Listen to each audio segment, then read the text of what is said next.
Que le Seigneur te parle, qu'il t'ouvre l'intelligence afin de saisir sa pensée cet après-midi et que l'instrument ne soit qu'un canal par lequel Dieu passera pour te parler. Élevons nos voix, prions en Jésus-Christ. Alléluia. Gloire au Seigneur. Dieu Tout-Puissant. Parle-nous Jésus. Dieu Tout-Puissant. Yahweh, instruis-nous Seigneur. Dieu Tout-Puissant Jésus. Instruis-nous Jésus. Yahweh, nous voulons t'écouter. Nous voulons que tu nous parles, Seigneur. Nous voulons que tu nous ouvres l'intelligence. Nous voulons que le savoir nous soit accordé. Cela nous permettra, Seigneur, oh Dieu, à connaître les sons de la trompette. La Bible déclare, Seigneur, heureux le peuple qui marche au son de la trompette, Seigneur. Distinctement quand la trompette est sonnée, Jésus. C'est alors que, Seigneur, oh Dieu, nous serons capables, Seigneur, mon roi, de pouvoir, Seigneur, oh Dieu, Yahweh, marcher, Seigneur, oh Dieu, dans la clarté, Seigneur. Aide-nous, Seigneur, oh Dieu, à ce que ta trompette sonne bien. Que, Seigneur, oh Dieu, nous ne soyons qu'un canal par lequel tu veux parler à ton peuple. Que tu veux éclairer ton Église, Seigneur, dans les noms puissants de Jésus-Christ. Ainsi, nous avons prié. Amen. Amen. Que le nom de notre Seigneur Jésus-Christ soit glorifié. Que Dieu vous bénisse, bien-aimés.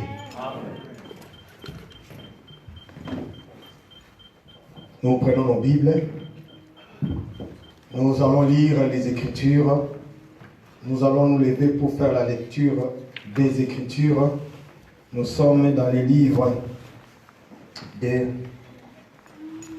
Nous sommes dans le livre de Galates chapitre 4.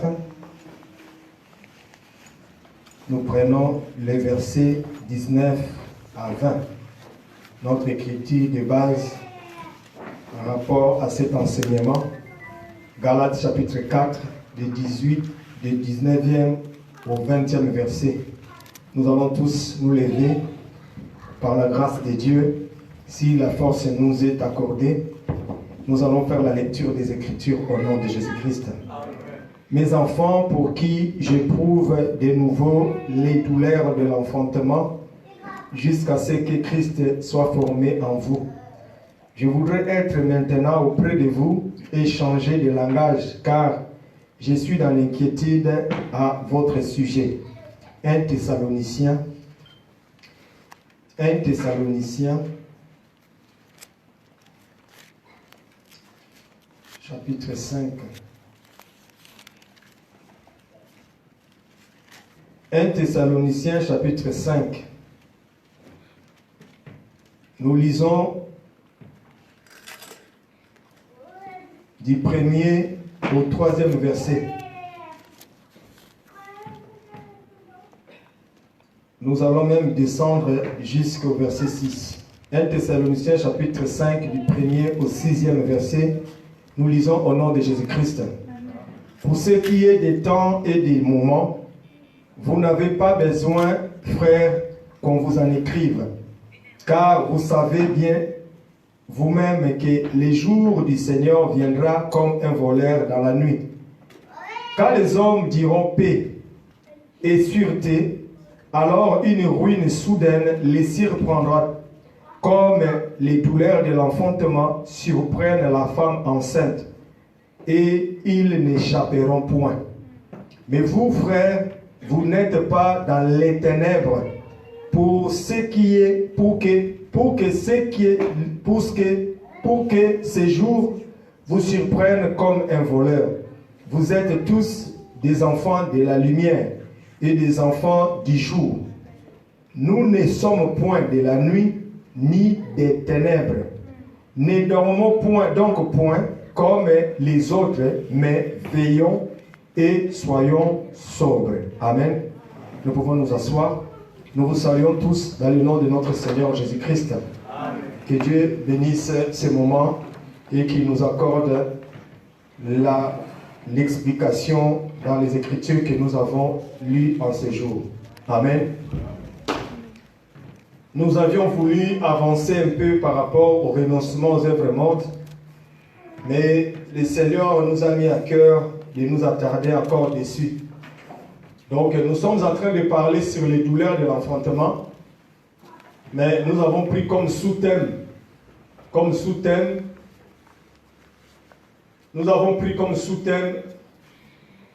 les renoncements aux œuvres mortes. Le Seigneur veut que nous puissions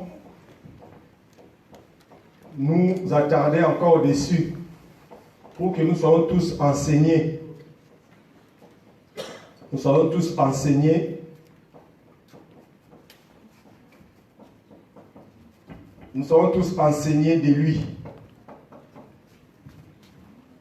Si tu remarques, nous avions lu avec vous Galates chapitre 4 et 1 Thessaloniciens chapitre 5. Cette écriture de 1 Thessaloniciens chapitre 5, nous ne la lisons pas régulièrement. Or, cette écriture est liée à notre enseignement. D'où nous allons dans l'enseignement, nous sommes appelés à descendre, à nous retrouver dans 1 Thessaloniciens chapitre 5 pour pouvoir conclure notre enseignement en expliquant ce que nous sommes en train de voir aujourd'hui dans ce monde. Bien-aimés, le monde est en train de pouvoir nous montrer réellement que nous ne sommes pas en sécurité dans ce monde et que le temps n'est plus en notre faveur. Raison pour laquelle, en tant qu'enfant de Dieu, tu dois savoir bien te préparer. Ces choses que nous sommes en train d'écouter, l'enseignement que nous sommes en train de suivre nous permet à ce que nous puissions bien nous préparer, parce que ce monde est encore là pour nous montrer, tout ce que nous voyons dans ce monde est encore là pour nous montrer que nous ne sommes pas en sécurité dans ce monde. Vous avez vu dans la semaine que les messages que nous avions envoyés dans les groupes pour vous montrer quelles sont les lois, quelles sont les choses que les hommes ou les autorités de ce monde sont en train de pouvoir planifier contre l'Église. Ça, c'est encore rien. Ce sont des signes pour nous, afin que nous puissions comprendre. C'est ce que nous avions lu aussi dans Thessaloniciens. Quand les hommes diront paix et sûreté, c'est alors qu'une ruine soudaine les surprendra tous.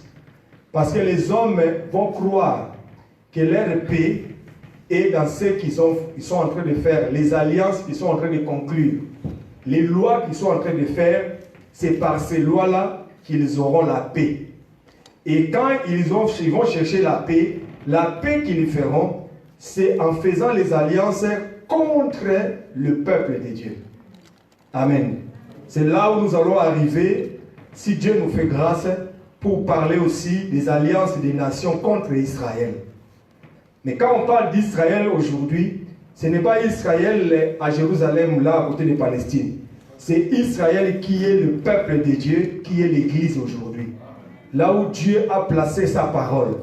Là où la sémence de Dieu est gardée. C'est là où le diable cherchera à pouvoir détruire. Souvenez-vous, bien-aimés, à la naissance du Seigneur. Lorsqu'il est né, parce que dans la Bible, nous disons, tout ce que le prophète fait, tout ce qui arrive dans la vie d'un prophète, ce sont des mouvements qui ont un sens et que c'est un enseignement. Tu vas remarquer une chose.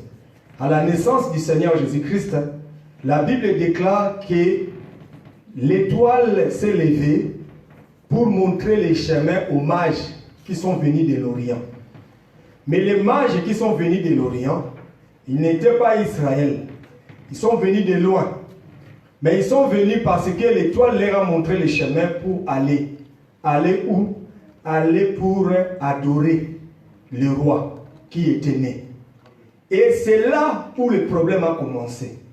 Lorsque Hérode a appris que le roi était né, que ce roi-là, c'est au devant de lui qu'on devait se prosterner.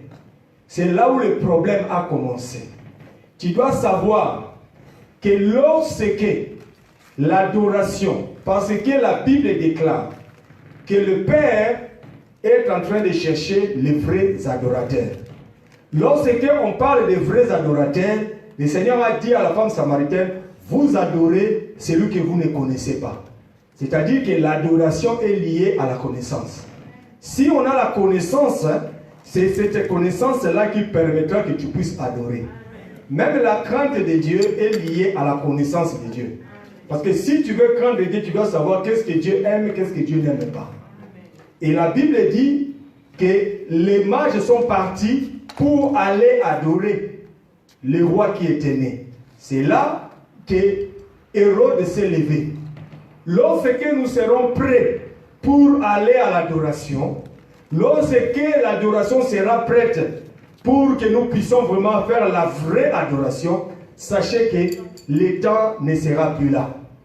Lorsque le Seigneur préparera le temps pour que nous puissions maintenant aller vraiment nous prosterner, célébrer, c'est alors que Hérode aussi, sa colère se manifestera. C'est alors que l'ange est venu dire à la femme, prends l'enfant et vous allez partir, vous allez quitter les lieux.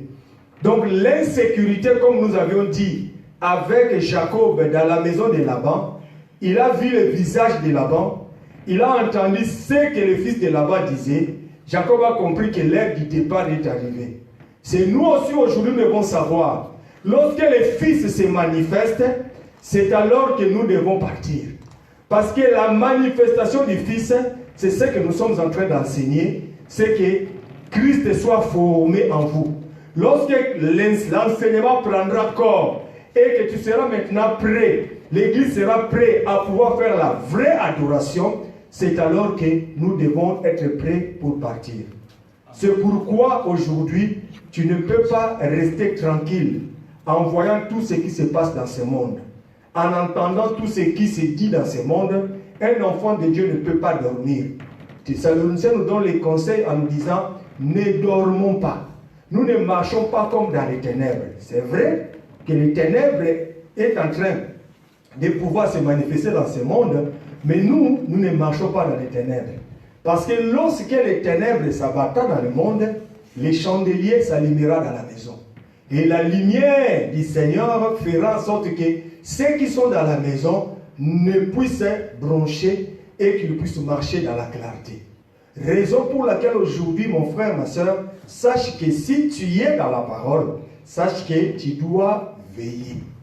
Tu dois veiller parce que ce que la Bible est en train de nous dire, ce ne sont pas des histoires. Ce sont des choses que tu dois savoir que cela arrivera. C'est de la même manière au temps de Noé. Lorsque Noé était en train de parler que la fin du monde est proche, tout le monde s'est moqué de Noé. Et le Seigneur Jésus-Christ, lorsqu'il vient, il dit, ce qui arriva au temps de Noé, arrivera aussi à l'avènement du Fils de l'homme. De la même manière que les hommes mariés, et se marier et marier leurs enfants, c'est de la même manière que les hommes font aujourd'hui. Ils s'accroient dans le mal. Et ils sont en train de croire que si ils disent à l'Église, ils privent la liberté à l'Église, ils privent les droits à l'Église de pouvoir évoluer, ils croient qu'ils vont faire la paix. Comme vous avez vu, il y a même une autorité de ces pays qui a dit que l'Église fait quoi? Il nous gêne. L'Église a un problème. L'Église aujourd'hui a un problème. Bien qu'il nous simule à l'Église évangélique, mais nous savons qu'il parle aussi de nous. Nous sommes un problème. Frère, sache que l'Égypte avait un problème. Le problème de l'Égypte, il avait dans son ventre, dans le ventre de l'Égypte, il y avait Israël. Raison pour laquelle l'Égypte devrait sortir d'Israël pour qu'ils puissent vivre en paix. Croyant qu'ils vivront en paix, mais le jugement viendra. Le fait que tu es dans le monde a un problème. Le problème du monde, parce que toi, tu es là. Toi, avec la parole de Dieu, tu poses un problème au monde.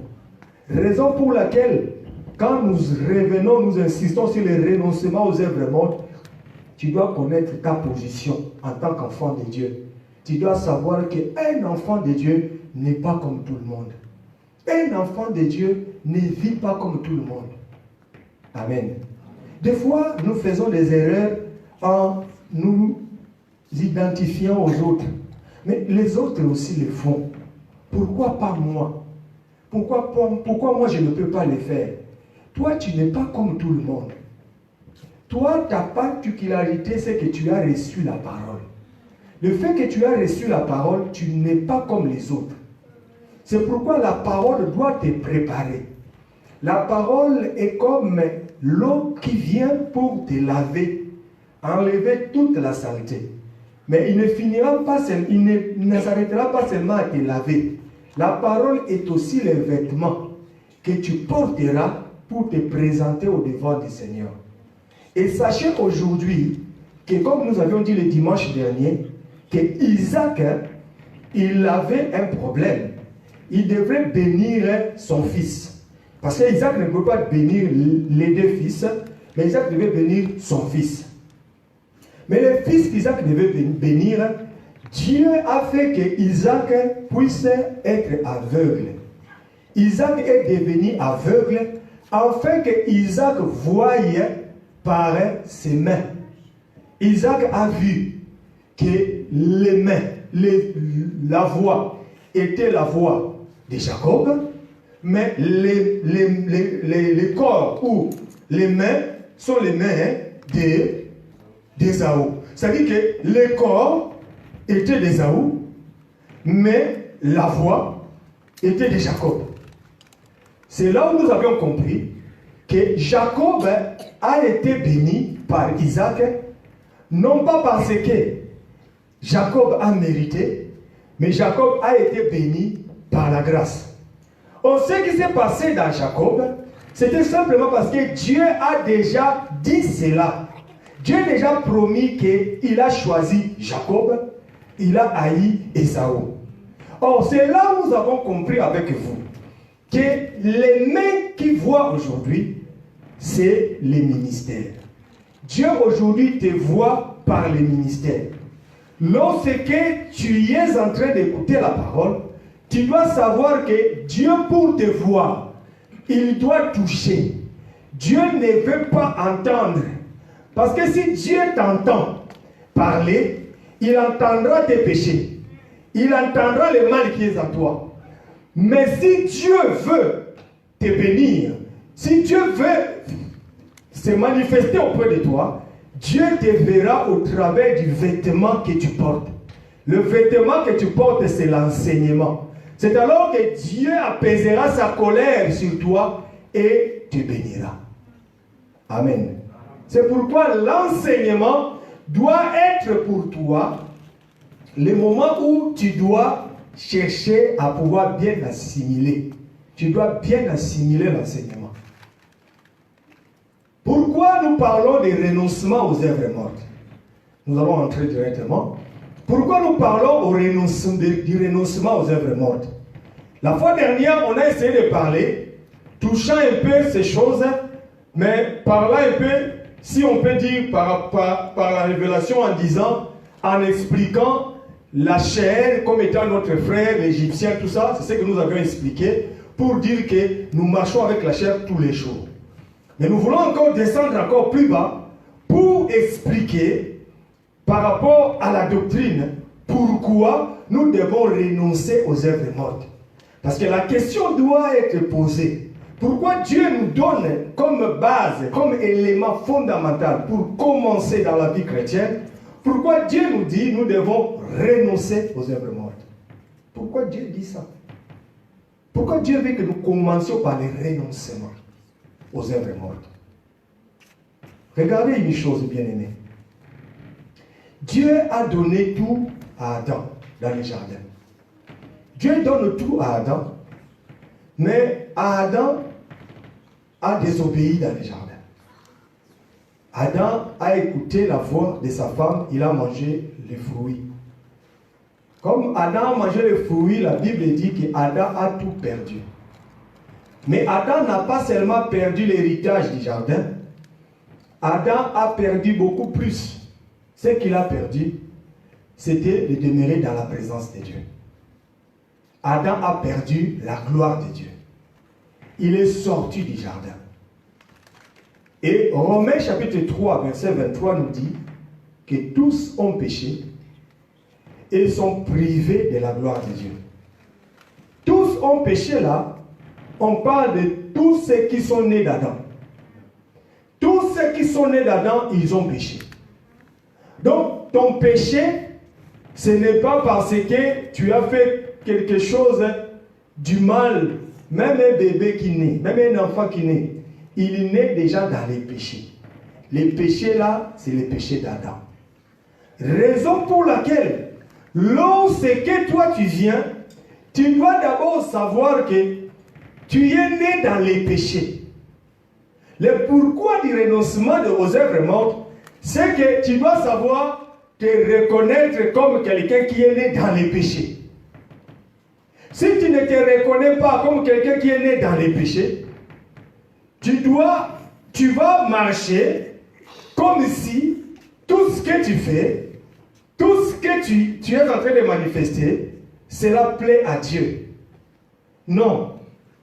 C'est pourquoi nous avions dit que si Dieu te garde jusqu'aujourd'hui, c'est parce que Dieu veut que tu puisses être encore prêt pour les jours du Seigneur.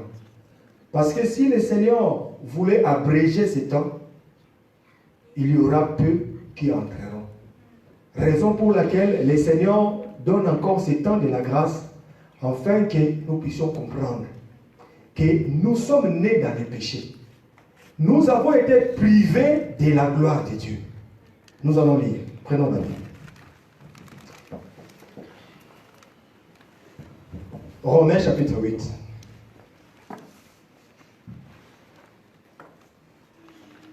Nous voulons vraiment insister sur ce point, sur les renoncements aux œuvres mortes dans la vie pratique. Cette vie pratique te permettra, nous permettra à ce que nous puissions comprendre notre position en tant qu'enfant de Dieu et nous puissions bien marcher afin que le Seigneur accomplisse sa volonté dans nos vies. Prenons Romains chapitre 8, nous commencions du 4e au 9e verset. Romains chapitre 8, du verset 4 au verset 9. Nous lisons au nom de Jésus-Christ. Et c'est là afin que la justice de la loi fût accomplie en nous, qui marchons non selon la chair, mais selon l'esprit. Ceux, en effet, qui vivent selon la chair, s'affectionnent aux choses de la chair. Tandis que ceux qui vivent selon l'esprit, s'affectionnent aux choses de l'esprit. Là, on est en train de parler de l'attachement. Mais on fait comme des colonnes. Il y a l'esprit et il y a la chair. Il y a l'attachement.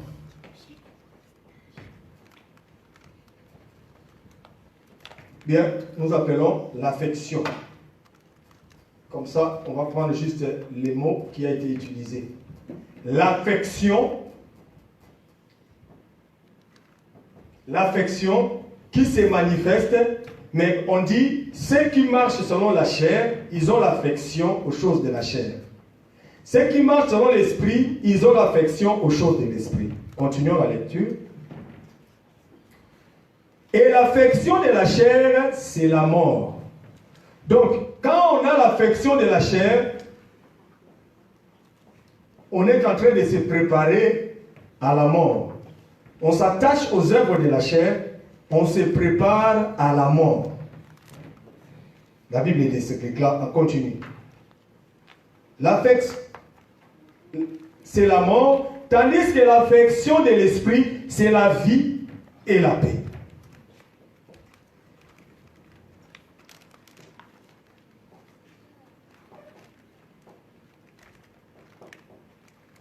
Celui qui vit selon l'esprit, qui s'affectionne aux choses de l'esprit, il a la vie et la paix.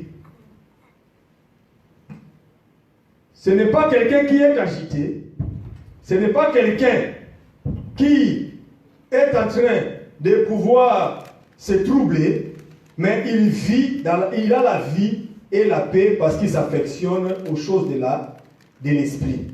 L'attachement aux choses de l'esprit. Continuons la lecture. Car l'affection de la chair est inimitié contre Dieu. Voilà. La Bible dit ceci, que nous sommes nés d'Adam. Le fait que nous sommes nés d'Adam, nous portons la chair. Et tant que l'évangile n'est pas là, tant que l'esprit qui vient dans l'évangile, parce que l'évangile a l'esprit, marche avec l'esprit. On ne peut pas avoir l'évangile sans l'esprit. L'évangile marche avec l'esprit. C'est pourquoi l'Apocalypse 2 nous dit que ceux qui ont les oreilles écoutent, entendent ce que l'esprit dit aux églises. C'est l'esprit qui vient parler. C'est pourquoi dans l'évangile, nous cherchons toujours à pouvoir entrer pour penser comme avoir la pensée, connaître la pensée. Je peux dire une chose, mais peut-être que je ne le proclame pas bien, je ne l'exprime pas bien, mais tu dois aller dans la pensée. Que le Seigneur t'accorde grâce d'aller dans la pensée pour savoir qu'est-ce qu'il voulait réellement dire quand il a dit ça. La pensée était quoi? C'est pourquoi dans l'évangile, on a aussi besoin d'avoir le discernement. Parce que c'est le discernement qui te permet aussi à pouvoir connaître les esprits, à pouvoir aussi examiner les esprits. La Bible dit ceci, que ceux qui marchent, ceux qui s'affectionnent aux choses de la chair, ils sont en inimitié avec Dieu. Donc ils sont ennemis de Dieu. Tu peux marcher dans ta vie, mais tu penses que tu vis la paix, mais en réalité, il y a la paix que les hommes créent et la paix que le Seigneur donne.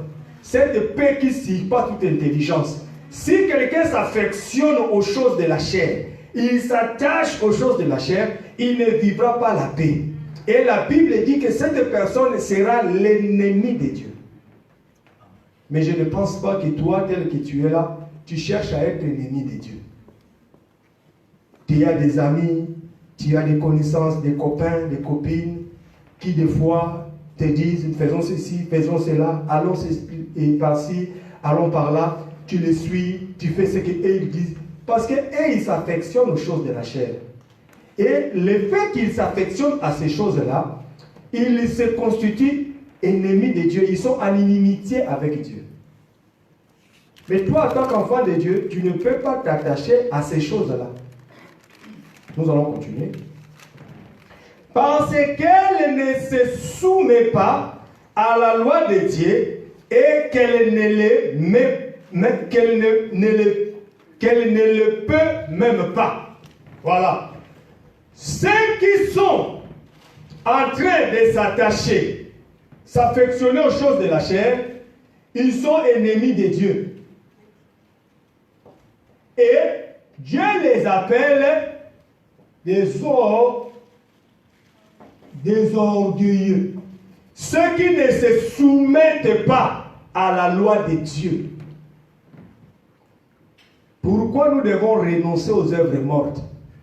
Le fait que tu t'attacheras aux choses de la chair, tu marcheras selon la chair, tu tomberas dans ces choses. Tu deviendras ennemi de Dieu. Je pense qu'il y a d'autres personnes qu'on ne cherche pas à être ennemis. Tu vois, tu sais, non, c'est un bienfaiteur. Si tu sais que quelqu'un est un bienfaiteur pour toi, il te fait du bien, il te rend des services, tu te soumets à lui, tu acceptes tout ce qu'il te dit, parce que tu sais que, surtout si tu es dans la position de faiblesse. Amen. Amen. Parce que nous savons qu'un enfant de Dieu ne se met jamais dans la position de faiblesse. Parce qu'il est avec le Seigneur. Amen. Un enfant de Dieu bien-aimé, tu ne peux jamais chercher à te mettre dans la position de faiblesse. Ta position de faiblesse, c'est seulement lorsqu'on t'empêche à pouvoir communier avec Dieu. Tant que ta relation, ta communion avec le Seigneur est permanente, sache que tu es toujours dans la position de force. Même si on te prive, comme ici en Europe, tu peux venir dormir chez quelqu'un. Il te demande de faire tout ce que tu veux, tout ce qu'il veut. Même si cela est contre la parole de Dieu. Ne te mets pas dans la position de faiblesse. Ne pense pas que Dieu t'abandonnera. Sache que même si cet homme-là te dit, cette personne-là te dit de sortir de sa maison, Dieu, il s'occupera de toi. Parce que tu y as cherché à garder la parole. On continue la lecture. Verset 8. Or, ceux qui vivent selon la chair ne sauraient plaire à Dieu. Pour vous, vous ne vivez pas selon la chair, mais selon l'esprit. Si du moins l'esprit de Dieu habite en vous. Si quelqu'un n'a pas l'esprit de Christ, il ne lui appartient pas. Donc nous avons compris que celui qui cherche à s'affectionner aux choses de Dieu, il ne peut pas plaire à Dieu. Mais au contraire, il plaira, il cherchera à plaire à sa chair. On reviendra sur ça. On prend 1 Timothée. 1 Timothée, aujourd'hui, on va peut-être beaucoup lire. Juste le verset 1 Timothée 5, juste le verset 6.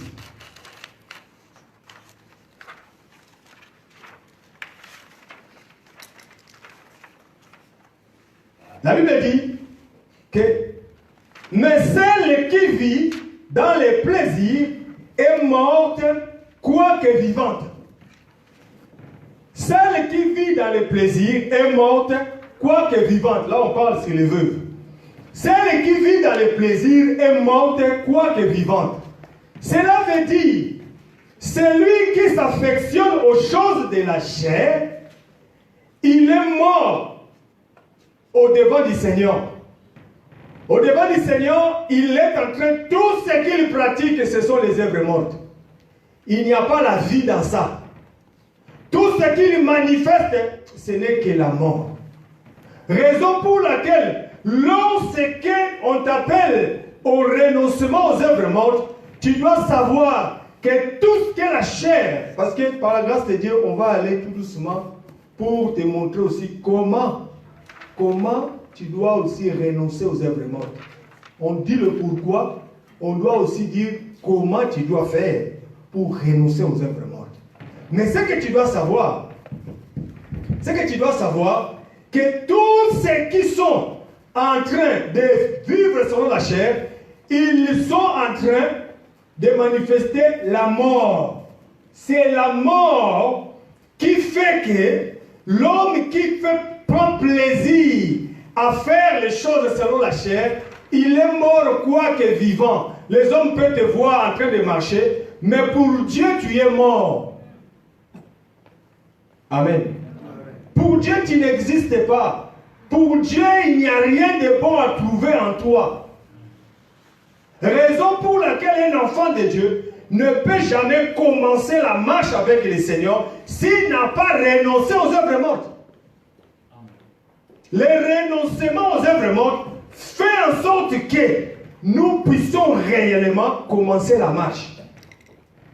Si tu n'as pas encore renoncé aux œuvres mortes et que tu as pris, tu as touché aux choses de Dieu, tu risqueras de marcher avec, comme nous disons à Lingala, avec le motonayo. Or, le Seigneur veut ceci, que nous tous ceux qui sommes nés d'Adam, nous qui participons aux choses de cette vie, que nous puissions mourir avec lui. Prenons encore la Bible. Pourquoi nous devons renoncer aux œuvres mortes? Hébreux 2. Nous voulons vraiment lire, souligne les écritures que nous lisons et relis encore cela à la maison. Ça te permettra à ce que tu puisses réellement comprendre. Hébreux chapitre 2, versets 14 à 15. 14, nous pouvons aller. On peut descendre. Nous prenons Hébreux chapitre 2, nous commençons au verset 14. Nous lisons au nom de Jésus-Christ. Ainsi, donc, puisque les enfants participent au sang et à la chair, il y a également participé lui-même, afin que par la mort, il anéantit celui qui a la puissance de la mort, c'est-à-dire le diable. Amen. Donc cela veut dire que lorsque nous sommes en train de participer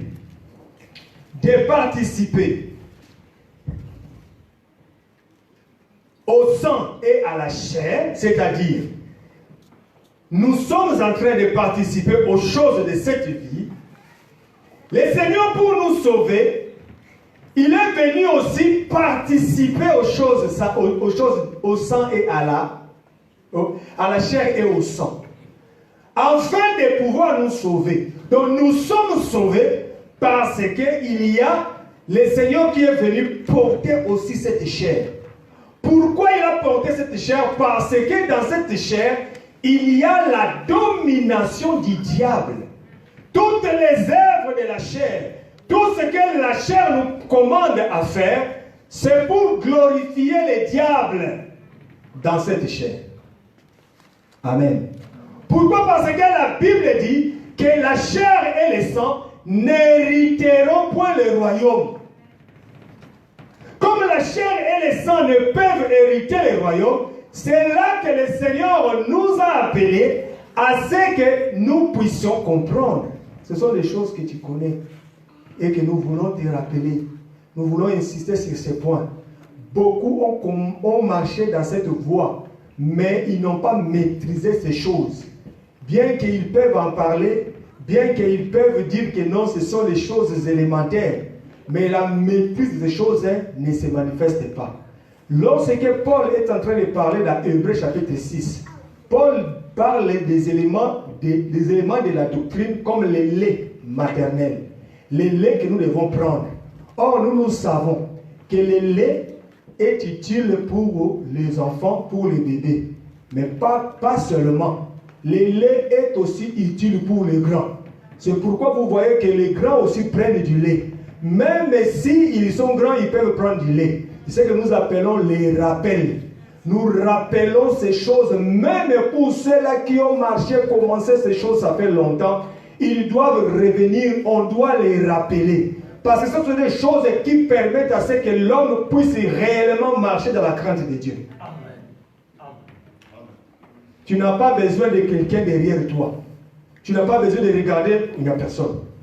Il n'y a personne. Non, tu n'as pas besoin. Lorsque tu as compris ces choses, tu comprendras que lorsque je pose un acte, je fais tout ce que je le fais, je ne le fais que parce que je suis en train de me préparer pour mon salut. Amen.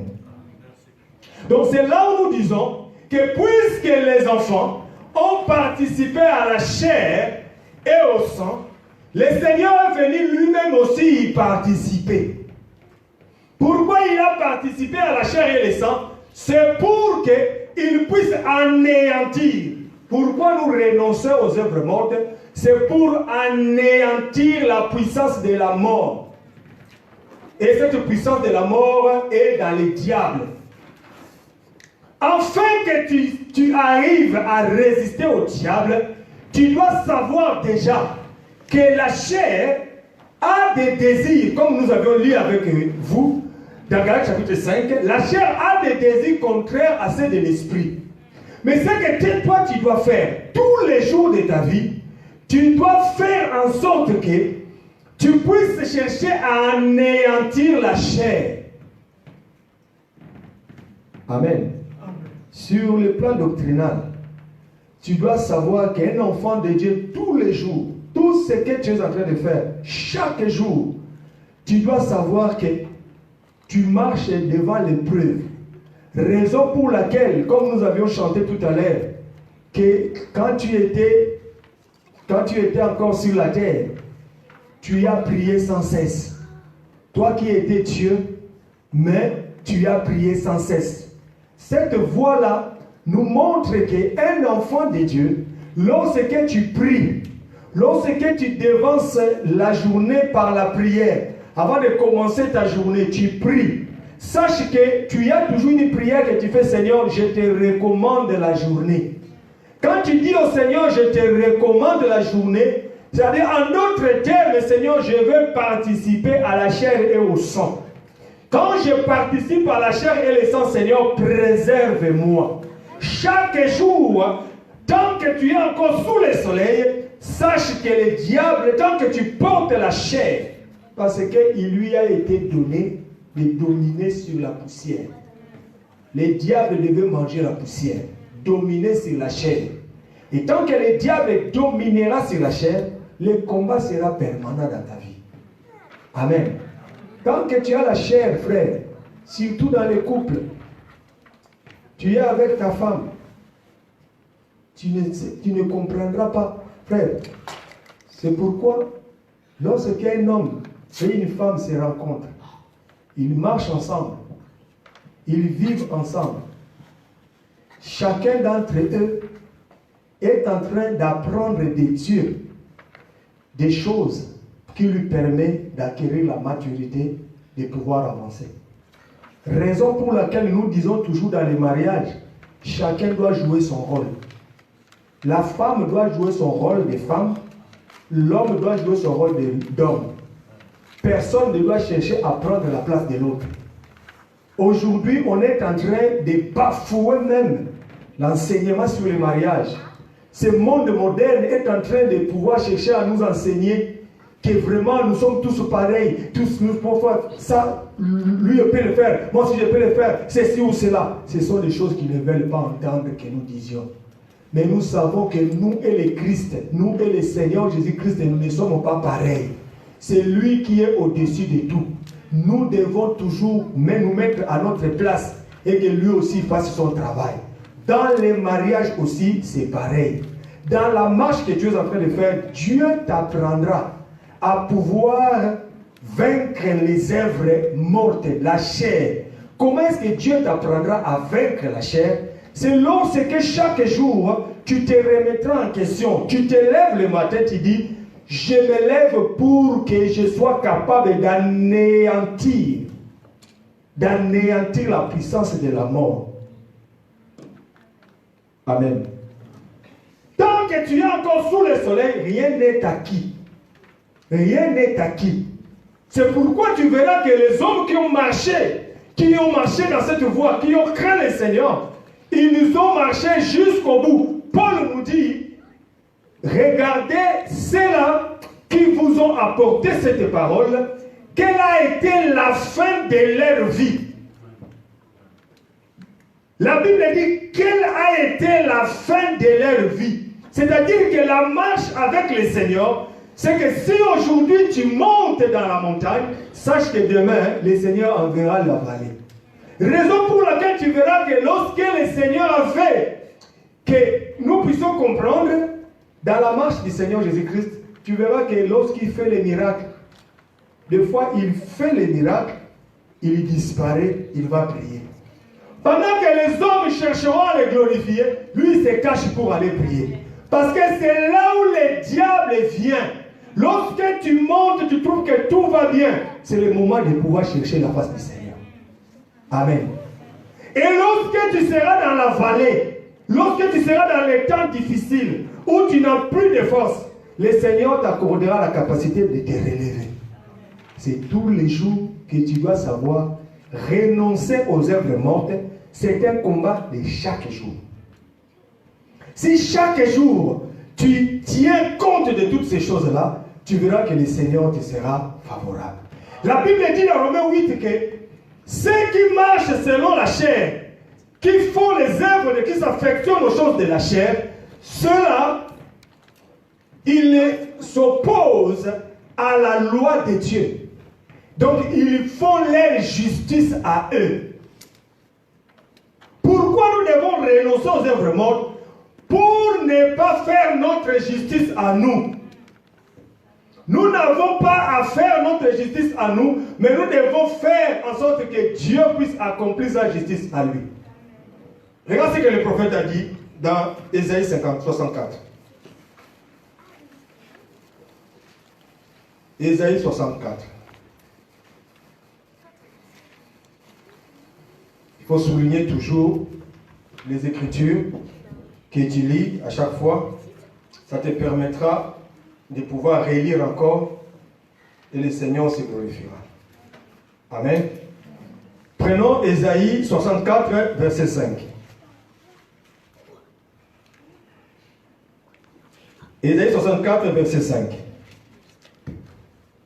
Nous sommes tous, nous lisons Ésaïe 64, verset 5. Nous attendons que d'autres bien-aimés puissent se connecter.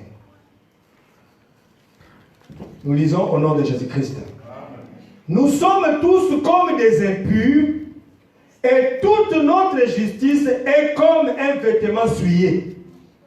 Nous sommes tous flétris comme une feuille et nos crimes nous emportent comme les vents. Amen.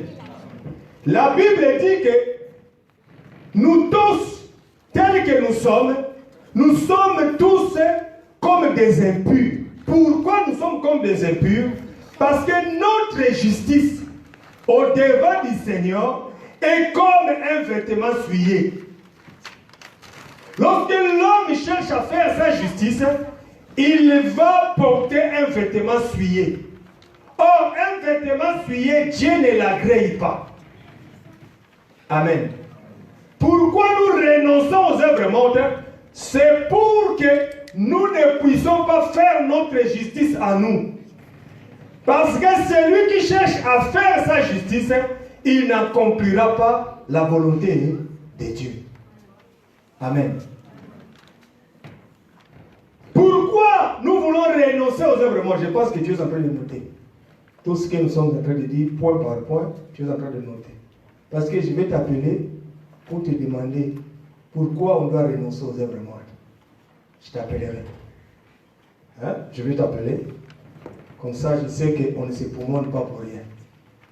Amen. Hein? Parce que là, quand on parle comme ça, les gens pensent que non, on parle. Non. On parle parce qu'on veut que les choses que nous sommes en train de dire prennent place. Amen. C'est pourquoi, lorsque nous parlons, tenons aussi compte de ce que nous sommes en train de dire. Nous avions dit pourquoi nous renonçons aux œuvres mortes. Pourquoi tu dois renoncer aux œuvres mortes? Si quelqu'un ne sait pas son état, il sera dangereux dans la marche. C'est pourquoi même le prophète a dit, l'Égyptien n'est pas Dieu. L'Égyptien n'est pas Dieu. L'homme, il peut avancer. Des fois, il peut croire qu'il est quelque chose. Il peut chercher à ce que la gloire, le louange revienne à lui. Il faut faire très attention. Surtout, nous qui portons, nous que nous lèvons pour prêcher la parole. Des fois, lorsque nous avançons, nous devons faire très attention. Parce qu'à un moment donné, on doit toujours se dire, je ne suis qu'un serviteur inutile. Amen. Pourquoi? Parce que beaucoup d'hommes aujourd'hui, ils sont devenus des dieux, frères.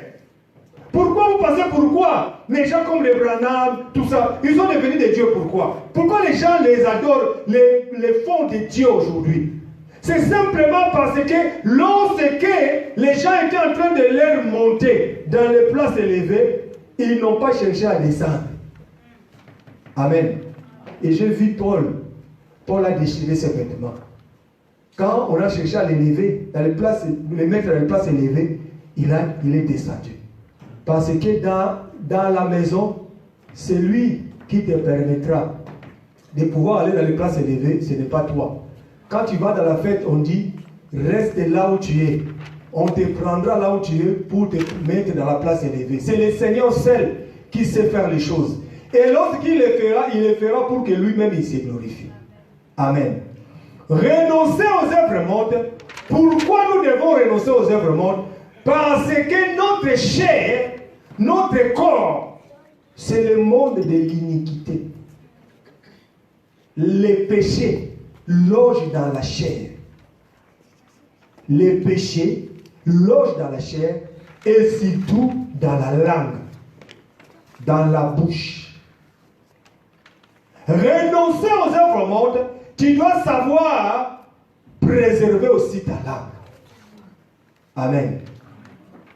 Prenons Jacques, nous allons nous arrêter par là aujourd'hui. Je pense que tu es en train de noter. Le renoncement aux œuvres mortes te permettra que tu puisses comprendre que la marche avec Dieu ne commence pas toujours avec les choses, comme Paul a dit, tendons à ce qui est parfait. On ne tend pas à ce qui est parfait si on n'a pas maîtrisé encore ces choses. Il faut aussi maîtriser ces choses pour aussi tendre à ce qui est parfait. Amen. On peut aussi venir ici parler des mystères, dévoiler les choses. Amen. C'est aussi la parole. Parce qu'on ne doit pas rester seulement doctrine. On doit aussi aller aussi dans les choses qui sont aussi dures. Dans les révélations, dans la prophétie. Amen. Parce que tout ça, c'est le langage de Dieu qui permet à ce que nous arrivions à la perfection. Mais lorsque nous avançons, nous devons toujours, à chaque fois qu'on enseigne, c'est pourquoi un ministre de Dieu qui enseigne bien, il doit toujours savoir, quand il monte, il doit toujours descendre. Mettre cela, je peux t'expliquer le pourquoi du crocodile. Mais si tu n'as pas compris l'impact du crocodile, du pourquoi du crocodile dans ta vie, je n'ai rien fait. Amen. Je peux t'expliquer ici le pourquoi de l'hippopotame. Pourquoi l'hippopotame avait des os qui sont comme des tubes de reins. Pourquoi l'hippopotame avait un visage défiguré. Si je t'explique cela et que je ne te donne pas l'impact du visage de l'hippopotame dans ta vie, je n'ai rien fait. Amen. Je dois toujours, lorsque je monte, je dois descendre pour te donner ces choses-là pour que tu puisses marcher avec. Amen. On ne doit pas dire que non, vous ne comprenez pas, on va monter. On monte, mais on doit atterrir aussi. Parce que nous sommes encore sur la terre. Lorsque nous marchons, nous devons toujours atterrir pour continuer la marche. Amen. Jacques chapitre 3.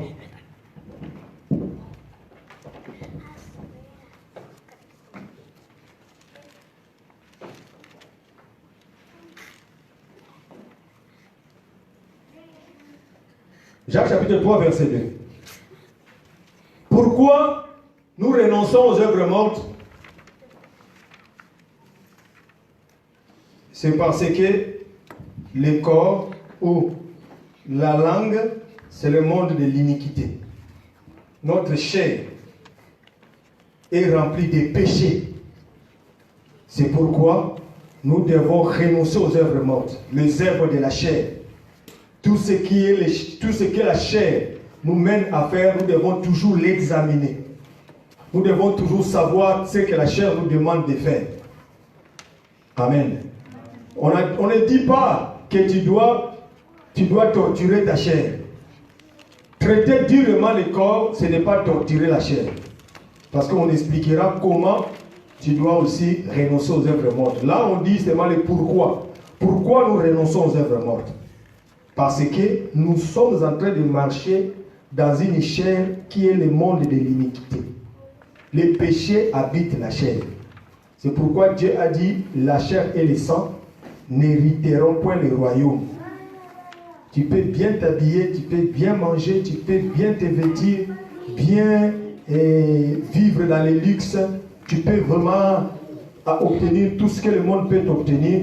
C'est la chair qui en bénéficie. Mais sache que la chair et le sang n'hériteront point le royaume. Amen. Raison pour laquelle tu dois travailler pour ton esprit. Tu dois travailler pour la vie que Dieu a mis en toi. Amen. Prenons Jacques chapitre 3. Nous commençons au verset 2. Nous branchons tous de plusieurs manières. Si quelqu'un ne branche point en parole, c'est un homme parfait, capable de tenir tout son corps en bride. Si nous mettons les morts dans la bouche des chevaux pour qu'ils nous obéissent, nous dirigeons aussi leur corps tout entier. Voici, même les navires qui sont si grands et qui poussent des vents impétueux sont dirigés par un très petit gouvernail au gré du pilote. De même, la langue est un petit membre et elle se vante de grandes choses. Voici comme un petit feu peut embraser une grande forêt. La langue aussi est un feu, c'est le monde de l'iniquité. La langue est placée parmi nos membres, souillant tous les corps et enflammant les cours de la vie, étant elle-même enflammée par la guerre. Amen. La langue, la bouche. Lorsque tu es en train de marcher dans cette voie en tant qu'enfant de Dieu, un enfant de Dieu ne prononce pas tout ce qui monte dans son cœur. Lorsque la chair est en train de te pousser à insulter, de te pousser à sortir des gros mots, de mauvaises choses dans ta bouche, un enfant de Dieu doit combattre sa langue. Parce que la Bible dit que la langue est le monde de l'iniquité. C'est par la langue que nous voyons que tous les corps se suivent.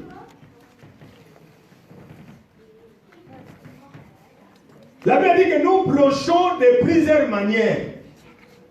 Mais la langue, celui qui bronche par la langue, il est en train de suyer tout son corps.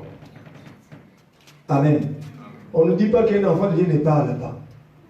Hein? Un enfant de Dieu ne parle pas. Il faut rester tranquille. Tu vois les gens parler. Toi, tu ne parles pas. Tu es toujours là en train de dire que non. Non, on n'a pas dit ça. On a dit que l'enfant de Dieu doit savoir que la langue te mène à pouvoir dire des choses qui ne plaisent pas à Dieu.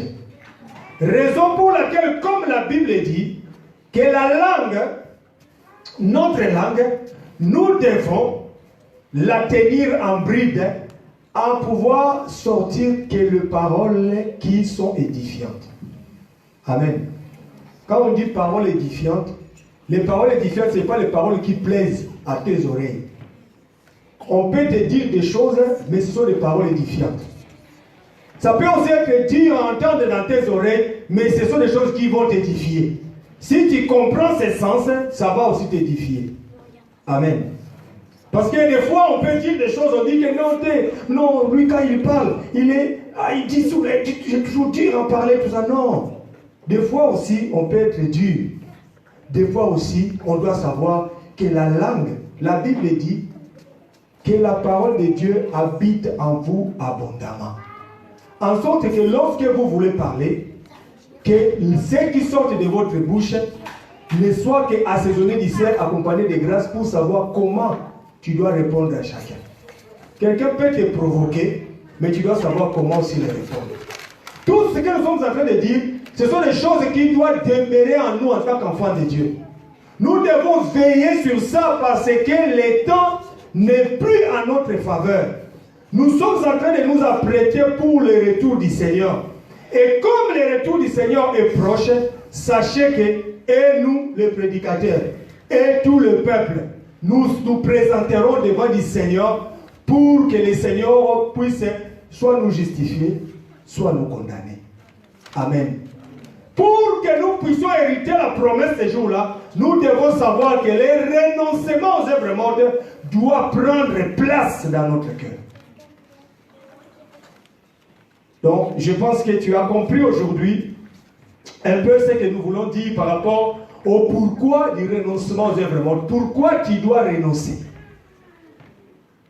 Pourquoi tu dois renoncer aux œuvres mortes?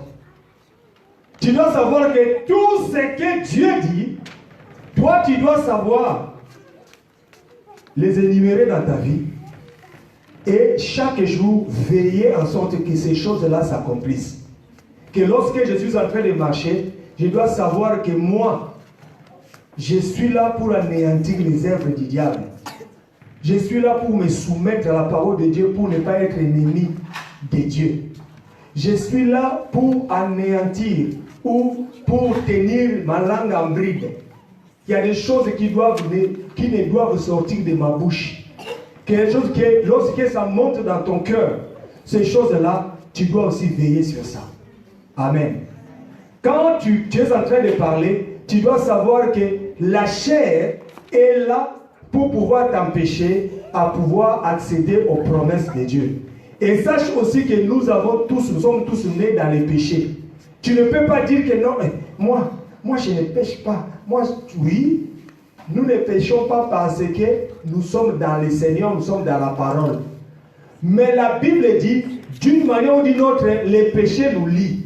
Raison pour laquelle nous devons résister en cela. Chaque jour, tu dois veiller. En sorte que c'est pourquoi on parle de la sanctification. Quand on parlera du comment, on parlera de la sanctification. La sanctification te permet à ce que tu peux vivre aussi une journée sans parler mal. Tu peux aussi vivre des temps et des temps sans parler mal. Tu veilles à la parole. La parole tu es en train d'écouter, tu veilles sur ça. Parce que tu pêches par la parole, tu peux pécher aussi par tes yeux. Tes yeux voient des choses, mais ces choses-là peuvent te souiller.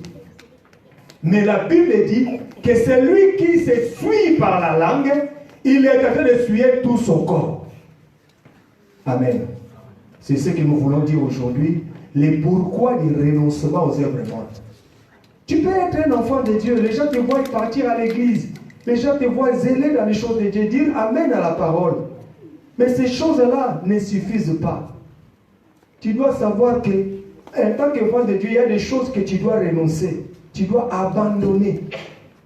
Tu dois regretter.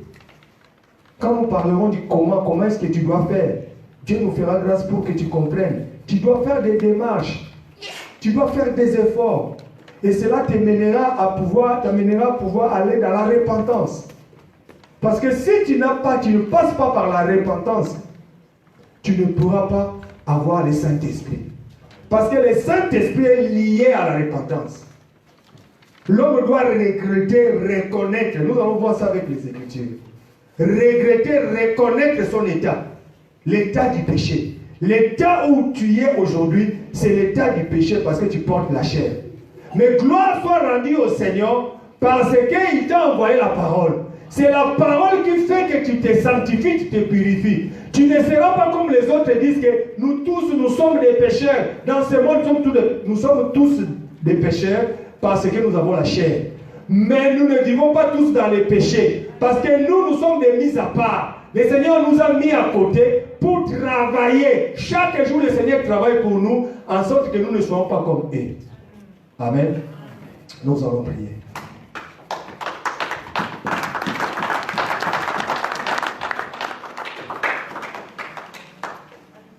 Et nous allons prier.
De moi-même tu ne peux rien, que le Seignor te vienne en aide. Demande au Seigneur de te venir en aide, parce que pour renoncer aux œuvres mortes, tu as besoin de l'aide du Seigneur, parce que la chair est liée à toi chaque jour. Le combat est permanent entre la chair et l'esprit. Laisse que le Seigneur t'accorde cette grâce-là. Demande au Seigneur de t'accorder grâce, d'anéantir la puissance de la mort, d'anéantir la force de la langue, que tu sois celui qui reconnaît ton état, afin d'implorer toujours le Seigneur, que l'orgueil puisse s'éloigner en toi, que tu sois celui qui s'humilie toujours devant de la parole. Prions et levons nos voix, prions au nom de Jésus-Christ.